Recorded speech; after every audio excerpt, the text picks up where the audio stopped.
Our modern world is stimulating at best. Screens in our face a lot of the times, advertisements, social media images and videos and people's lives and opinions and news stories coming at us from all angles.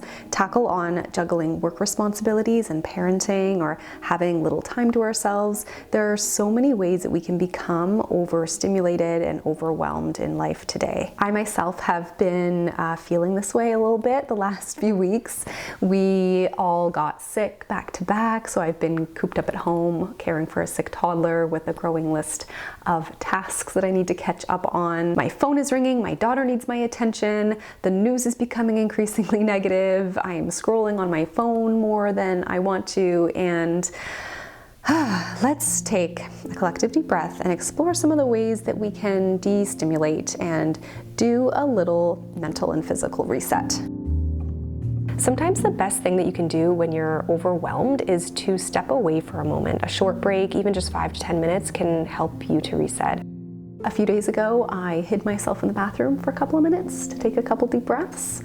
It's just having a moment. Deep breathing exercises though, like box breathing, for example, where you inhale, hold, exhale, hold again for 4 seconds each, can be such a great way to reduce stress and help to refocus our minds. It is so easy to turn to technology as a way to escape or seek out that cheap dopamine. Cheap dopamine comes from quick and easy sources, right? Mindless scrolling, binge watching TV shows, eating lots of sugar, sources of that instant gratification that just leaves you wanting more. Like you kind of just feel hollow afterwards. I have definitely gone through periods of time where I'm spending way more time on my phone than I want to, and it has such a direct impact on how I feel.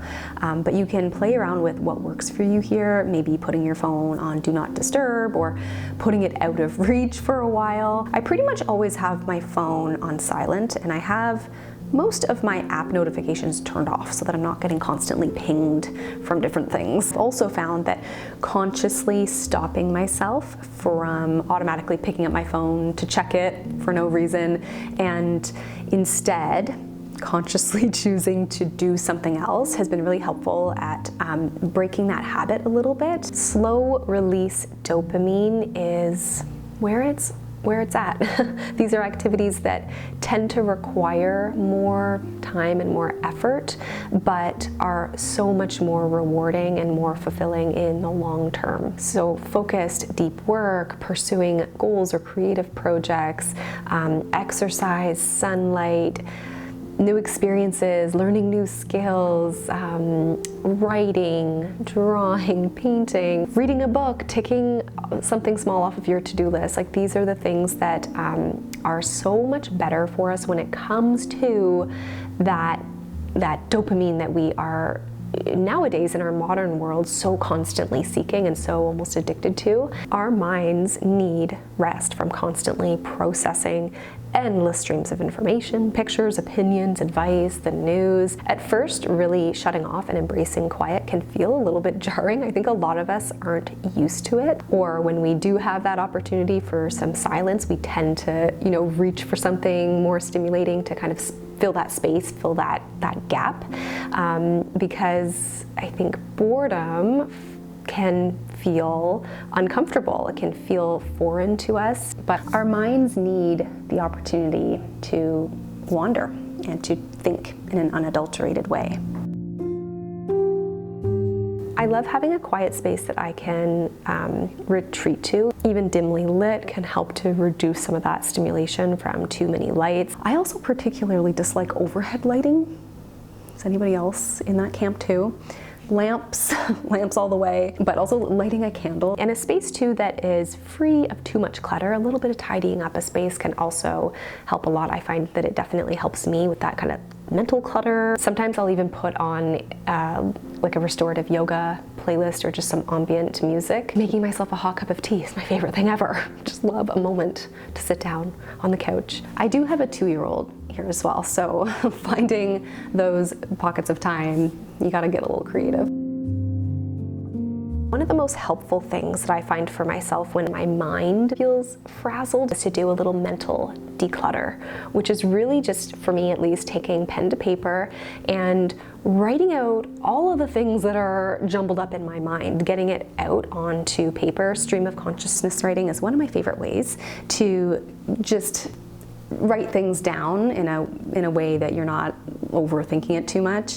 There's something very, very cathartic about putting thoughts down onto paper. And if needed, from there, I can kind of triage the things I've written down, right? What is actually most important here? And also, what is something that I do have control of in this moment that would be most helpful for me?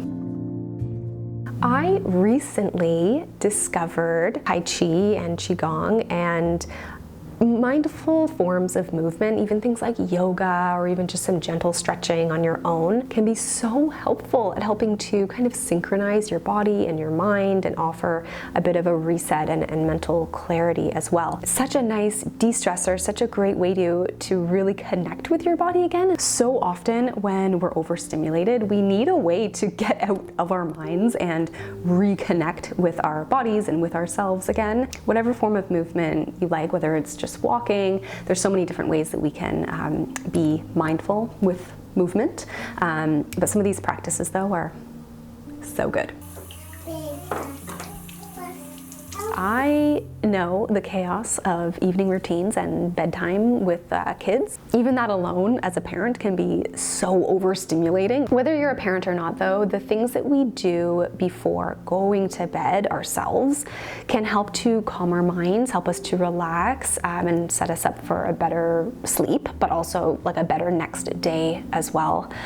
The end of the day really offers us the opportunity sometimes, depending on how your night is going, to reflect on the day and to just process the day, because I think that's a big part of it too, right? I think sometimes at the end of the day, we just need a moment to process like what we have done that day, especially if our days are busy and overwhelming. It's all about finding what works best for you.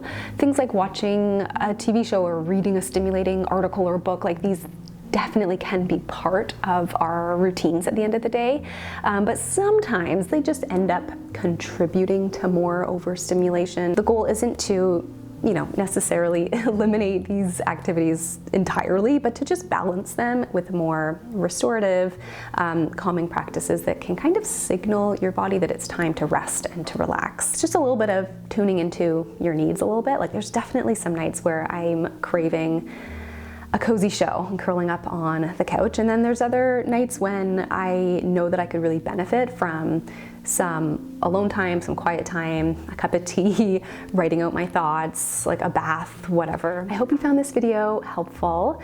Thank you so much for watching and for hanging out with me today. It's just very helpful to take a moment for ourselves and to unplug especially, and to really reconnect with ourselves and to focus on some of the things that can really help us feel our best. But yeah, thanks for watching, and I will see you all in the next one.